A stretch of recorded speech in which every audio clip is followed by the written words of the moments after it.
ሰላም ጤና ይስጥልኝ የተወደዳችሁና የተከበራችሁ ክብራትና ክብራን አድማጭ ተመልካቾች በእያላችሁበት የዓለም ጥግ ሁሉ ሰላምታዬ ይድረሳችሁ።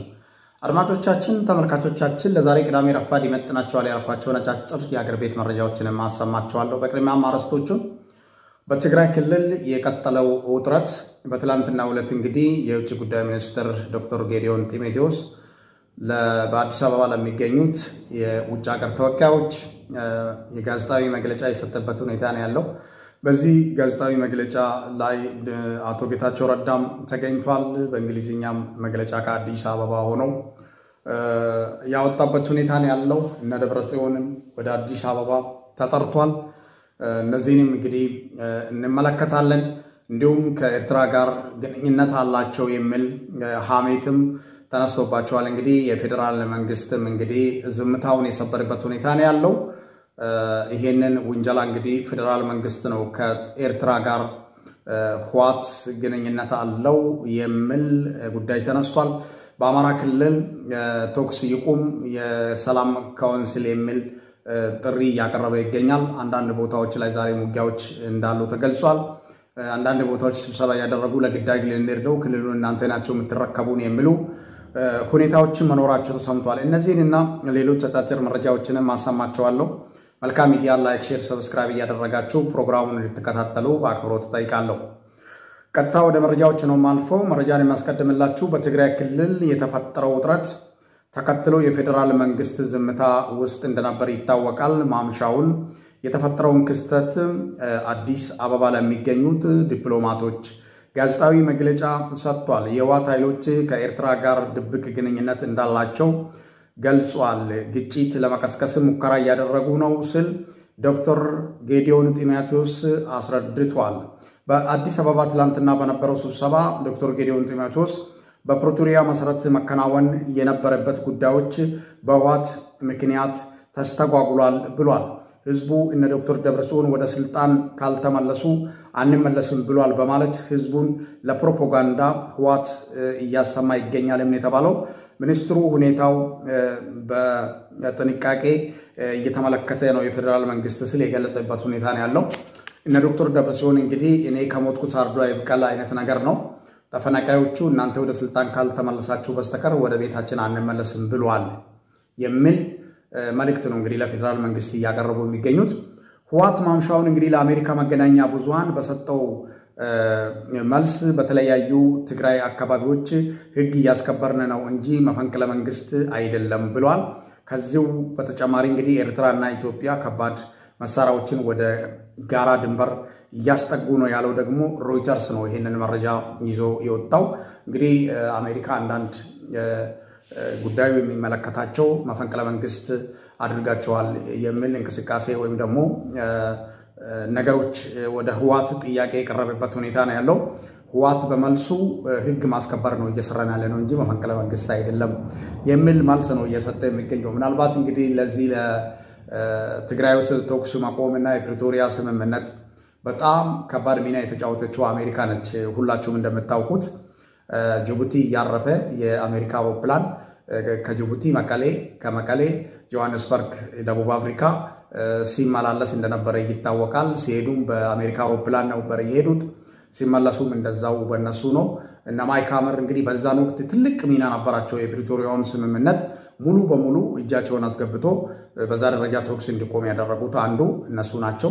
አሁንም ያ ጉዳይ እንግዲህ ስላለ እንዲህ አይነት ጥያቄዎች ሲቀርብ አይ አይደለም የፕሪቶሪያውን የሰላም ስምምነት እያፈረስን ሳይሆን ህግ እያስከበርን ነው ብሎ መልስ መልሷል። ሌላው በትግራይ እንግዲህ ጌታቸው ረዳ ይመለሳል ወይስ በትግራይ ጊዜያዊ አስተዳደርን መቆጣጠር ይችላል ወይስ እንዴት ነው የሚሉት መላምቶች የተነሱ ይገኛሉ። አሁን ባለው ሁኔታ የጌታቸው ረዳ አስተዳደር እንግዲህ ውሃ የበላው ይመስላል።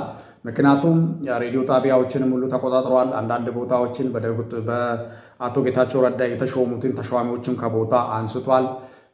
እንዴት ተደርጎ ወደ ስልጣኑ ሊመለስ ይችላል? ከተመለሰም እንግዲህ ከፍተኛ ውጥረት ነው የሚኖረው ማለት ነው። ትግራይ ውስጥ እንግዲህ በሙስና ከማይጠረጠሩት አንደኛው ጌታቸው ረዳ ነው። ጌታቸው ረዳ ብቻ ሳይሆን ዶክተር ደብረጽዮንም በሙስና አይጠረጠርም። የትግራይ ህዝብ ይመሰክርላቸዋል።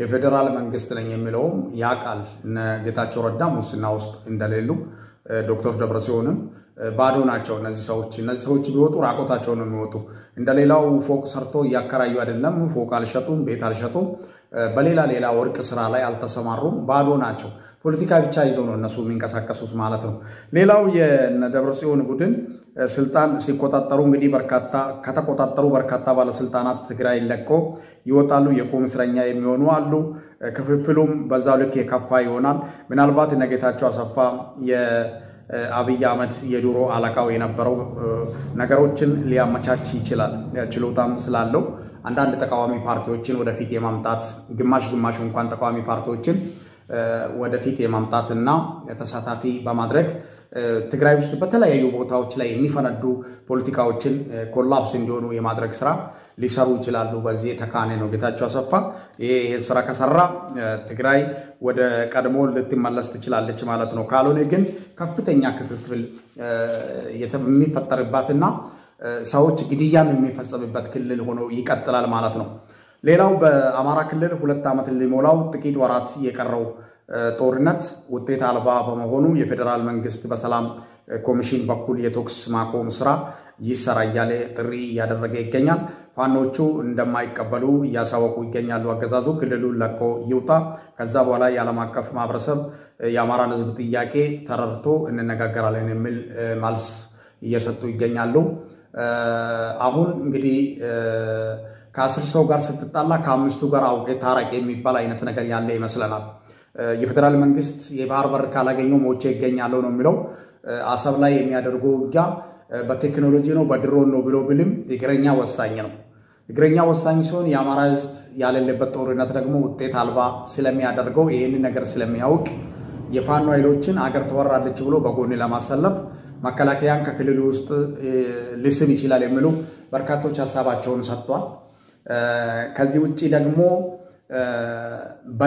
በነ ዶክተር ደብረጽዮን ላይ እርምጃ የማይወስድበትና ጉዳዩንም ችላ ብሎ የቆየ ፌደራል መንግስት የነ ደብረጽዮን ቡድንንና የኤርትራን ቡድን ለማከፋፈል ለነ ደብረጽዮን እድል ይሰጣል ጌታቸው ረዳን ስቦ ወደ ፌደራል ስልጣን ይሰጣዋል የሚሉ ማላምቶች ተነስተዋል ሊሆን ይችላል ምክንያቱም ከ10 ሰው ጋር ስትጣላ ከ5ቱ ጋር አውቀት ይታረቃል ለምን ጣላትን ለመቀነስ ማለት ነው ይሄ ነገር ስላለ ይሄንን እንግዲህ ወደፊት አብረን የምንመለከት ይሆናል እንደዚህ አይነት ማላምቶች አሁን በስፋት እየወጡ ይገኛሉ አድማጮቻችን ተመልካቾቻችን ሌላው በአማራ ክልል ምስራቅ ጎጃም ሮብ ገበያ ስናን ወረዳ ህዝብን ለስብሰባ ተፈልጋላችሁ ብሎ እየተወሰዱ ነው ተብሏል እንግዲህ በጉና ቀጠናም ሀገር ተወራለች እየተባለ ቅስቀሳ እየተደረገ እንደሚገኝ ተገልጿል እኛ ለሌላ ግዳጅ ልንሄድ እንችላለን ብለው ክልሉን የምትቀበሉን እናንተ ናቸው አካባቢያችሁን የምትጠብቁ የሚል ለህዝቡ ኦሪንቴሽን እየሰጡ ይገኛሉ ይሄንን ኦሪንቴሽን እየሰጡ ያሉት ደግሞ